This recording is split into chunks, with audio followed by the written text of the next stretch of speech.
Oráculo Económico de la República Dominicana, el programa económico de la Z101. Pues el retiro de parte del gobierno de la propuesta de reforma fiscal, pues ha dejado dos de los elementos de esa propuesta, porque se retira la parte tributaria, pero hay dos elementos adicionales que todavía están vigentes. La primera, lo que es la ley de responsabilidad fiscal, que implica un techo al ritmo de crecimiento del gasto público primario. El gasto público primario es el gasto total menos el pago de los intereses. Eso es lo que se llama como gasto primario. Ese gasto primario tiene un límite de crecimiento que es 3% más 4% de inflación, digamos. Es decir, que en términos reales crecería 3% y si se le añade la inflación sería 7% el crecimiento en términos nominales. Ese sería el techo del crecimiento del gasto primario. Si usted lo compara, por ejemplo, con un crecimiento del Producto Interno Bruto en términos reales del 5%, que es el potencial, más una inflación del 4%, asumiendo que el deflactor implícito del Producto Interno Bruto crezca al mismo ritmo que el índice de precio del consumidor, pues si es así, estaríamos hablando de una variación del Producto Bruto Interno nominal de un 9%, 5 más 4. Como el gasto, lo que crecería es 7 como mucho, entonces 7 sobre 9, estamos hablando de que como porcentaje del PIB, el gasto entraría en una fase de reducción, una fase descendente. Ese sería el comportamiento del gasto público corriente como porcentaje del Producto Interno Bruto. Ese sería el primer elemento. Otro elemento es que es muy probable que ya esos programas y proyectos que se iban a ejecutar ya no se ejecuten. Programas de seguridad ciudadana, programas de atención primaria, proyectos de transporte masivo, pues esos proyectos ya no se van a ejecutar porque no habría los recursos. Recuerden que se iba a buscar 122,000 millones de pesos para invertir en esos programas. Esos incrementos, por ejemplo, del 50% del salario mínimo al sector público, de 10,000 a 15,000 pesos, eso ya no se va a ejecutar. El aumento de la tarjeta en 350 pesos para apoyar a los segmentos más pobres tampoco. Las inversiones que se iban a hacer en el sector eléctrico ya no se van a ejecutar, a menos que haya un aumento de la deuda pública. Ese sería lo que habría que poner sobre la mesa. Entonces, ahí ya tenemos la ley de responsabilidad fiscal y los programas que no se van a ejecutar, proyectos que no se van a ejecutar.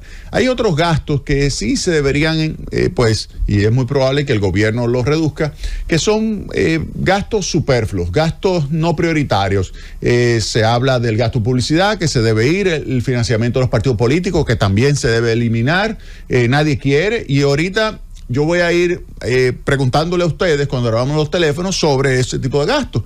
Y eso yo pienso que se pudiera eliminar perfectamente, el financiamiento a los partidos.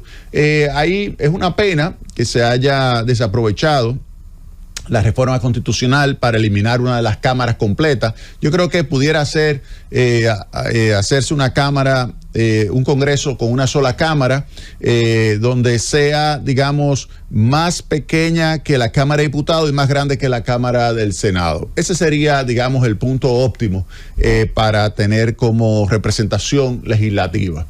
Eso es una lástima porque ya se va a promulgar mañana la nueva Constitución, pero en el futuro se puede pensar en hacer esos recortes. Entonces, todos esos elementos por el lado del gasto, eso está incluido dentro de lo que es la parte del gasto dentro del contexto de la reforma fiscal. Ahora, hay otro elemento que es la lucha contra la evasión, que ese era otro aspecto también que había que tomar en cuenta. Entonces, ahora el gobierno se va a concentrar en la lucha contra la evasión, y en eso yo quiero enfocarme en el día de hoy. Mire, el gobierno debe empujar para poder obtener la mayor cantidad de información digitalizada de los contribuyentes.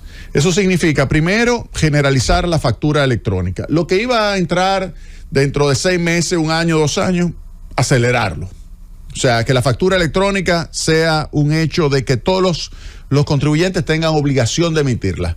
Contribuyentes de todo tipo. Contribuyentes sea una persona jurídica o sea una persona física con actividad empresarial que también emita su factura. Y cualquiera que vaya a generar alguna actividad pues que emita una factura electrónica y que se le facilite a los agentes económicos que puedan emitirla en caso de que ellos no lo tengan, que sea una aplicación de la misma Dirección General de Impuestos Internos donde uno entre y pueda facturar directamente y que eso vaya a su cuenta donde se le pueda construir a ese contribuyente lo que son sus estados financieros. Entonces, lo primero es generar la mayor cantidad de información a través de la factura electrónica. Segundo elemento es desarrollar aplicaciones que permitan a los agentes económicos registrar sus operaciones. Por ejemplo, si usted va y compra algún tipo de servicio, como por ejemplo puede ser el servicio médico, usted puede, a su médico le pagó en efectivo porque el médico no acepta tarjeta de crédito, ni acepta cheque, ni acepta ninguna otra forma de pago, sino efectivo, porque usted lo pueda registrar. Y aquí hay dos posibilidades. Uno, que podamos permitirle a usted, así como se permite la deducción de los gastos educativos, que usted pueda deducir los gastos de salud. Los gastos de salud que usted no le cubre el seguro médico y que usted está pagando en efectivo al médico, que usted lo pueda registrar. Y eso va directamente a una base de datos de la Dirección General de Impuestos Internos. Mientras mayor información digitalizada tenga el gobierno, va a poder trabajar mejor ¿con qué? Con esos datos para aplicar inteligencia artificial. ¿Qué es inteligencia artificial? Miren, esos son modelos econométricos. Hace 30 años, nosotros, el primer modelo, recuerdo yo, lo publiqué en 1990. El primer modelo econométrico. 1990 para determinar la probabilidad de quiebra de bancos. Ese fue mi primer modelo econométrico. Mi primer modelo econométrico publicado en un libro. 1990. Yo estaba ahí, déjame ver, sí, yo estaba cumpliendo 25 años en ese momento. Publiqué y lo presenté en la CEPAL, la Comisión Económica para América Latina. Publiqué ese modelo econométrico para detectar, estimar la probabilidad de quiebra de bancos, detectando lo que pueden ser comportamientos que pudiera llegar a convertirse en una situación en la cual el banco pudiera desembocar en una crisis. Luego publiqué muchísimos modelos y esa era una de las materias que impartía, los modelos econométricos, econometría 1, econometría 2, a nivel de licenciatura, a nivel de maestría, y esos modelos econométricos fueron moviéndose y desarrollándose, y luego comencé a dar ya redes neuronales, que son modelos econométricos más sofisticados, que se conocían en aquel momento como statistical learning, aprendizaje estadístico, donde los parámetros de los modelos se iban a ir aprendiendo, se iban a ir modificando, iban a ir autoajustándose con la llegada de más información.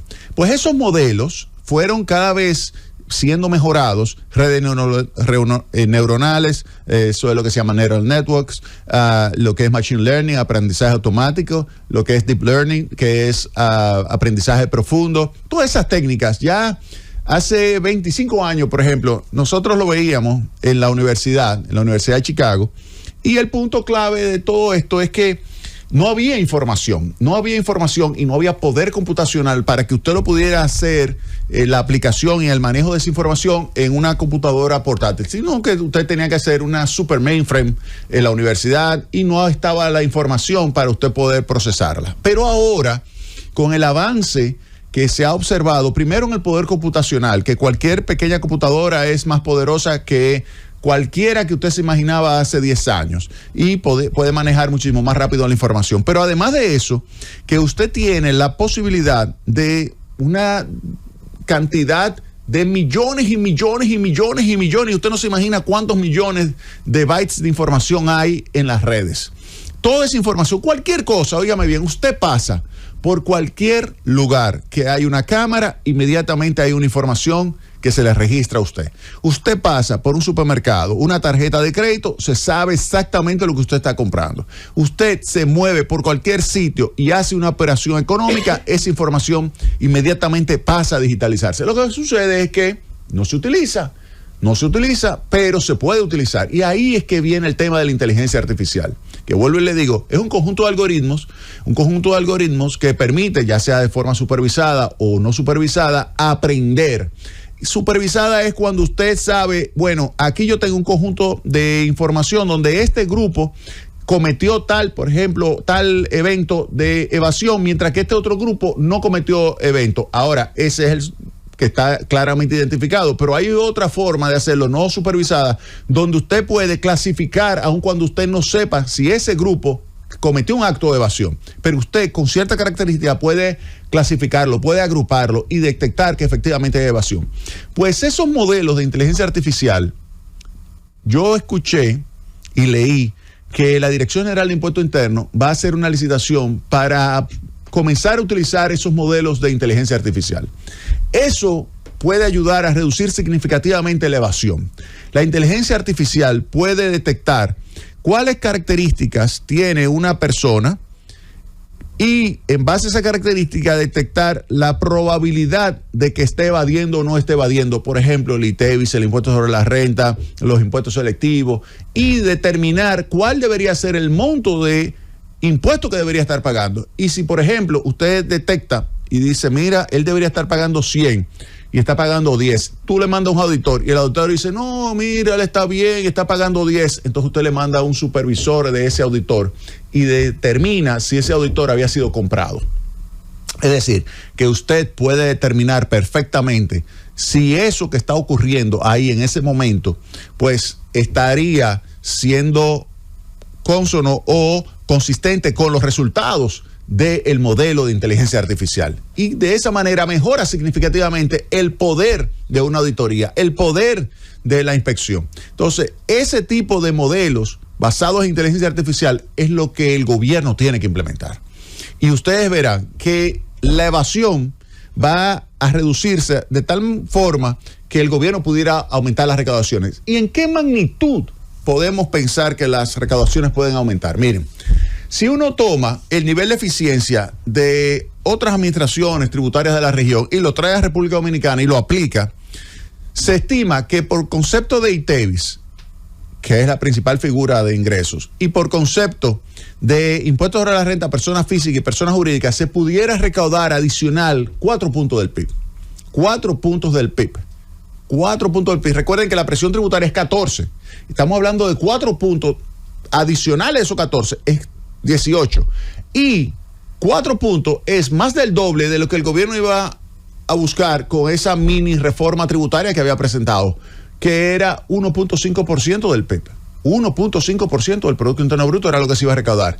Yo le estoy planteando que con instrumentos, con los algoritmos, con los modelos de inteligencia artificial se puede perfectamente reducir la evasión y hay un potencial. No le estoy diciendo que se va a recaudar inmediatamente esos 4 del PIB. Lo que le estoy diciendo es que hay un tremendo potencial de reducir la evasión tributaria y aumentar las recaudaciones hasta 4 puntos del Producto Interno Bruto. Y eso ayudaría, sin lugar a dudas, a hacer más justo el sistema. El gobierno tendría más recursos.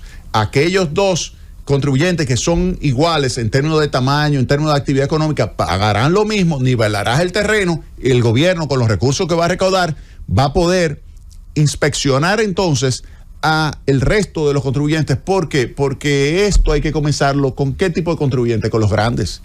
Hay que comenzar con los grandes. Y ahí yo coloco el tema de lo que fue en 1987, lo recuerdo perfectamente porque estaba en Barcelona.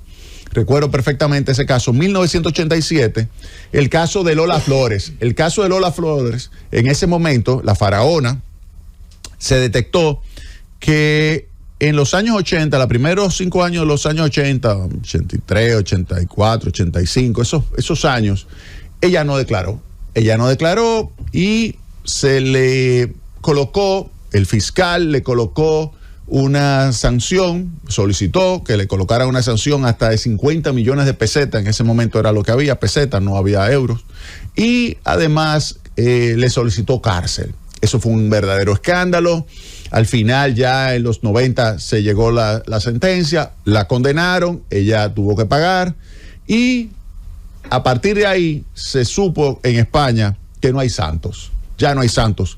Y ahí cayó Lionel Messi. Lionel Messi fue condenado por evadir. Shakira fue condenada por evadir impuestos. Pero así hay muchísimos más que han sido condenados. Cemex, ese monstruo, fue condenada, esa empresa, por evadir impuestos a través del uso de contabilidad creativa, para evadir impuestos. Con la inteligencia artificial se puede detectar absolutamente todo. Se puede detectar que estás evadiendo, que estás utilizando contabilidad creativa o que estás tratando de sacar provecho a algún tipo de agujero por el cual te estás escapando y no pagando impuestos. Es decir, que se puede mandar un mensaje a los grandes contribuyentes que están evadiendo para que paguen. Y cuando llegue ese mensaje a los pequeños, a los medianos y pequeños, ¿qué van a hacer ellos? Van a pagar. Van a pagar. Es decir, que se creará un mensaje para los otros contribuyentes que le va a elevar la percepción de riesgo de que pueden ser detectados y sancionados, y en consecuencia, ante esa situación, pues ellos van a cumplir mejor sus obligaciones tributarias. Ese es el mecanismo que el gobierno tiene por delante para mejorar sus ingresos, dada la estructura impositiva actual, es decir, dada la base imponible, dadas las tasas, por ejemplo, el 18 del ITEVIS, la base del ITEVIS, la tasa del 27 impuesto sobre la renta de personas jurídicas, la base de ese impuesto, la estructura de tasas de 15, 20 y 25% de impuestos sobre la renta a personas físicas, y dada su base, pues eso le permitiría recaudar más del doble de lo que iba a recaudar el gobierno con la mini reforma tributaria que retiró. Llévatelo, Francis.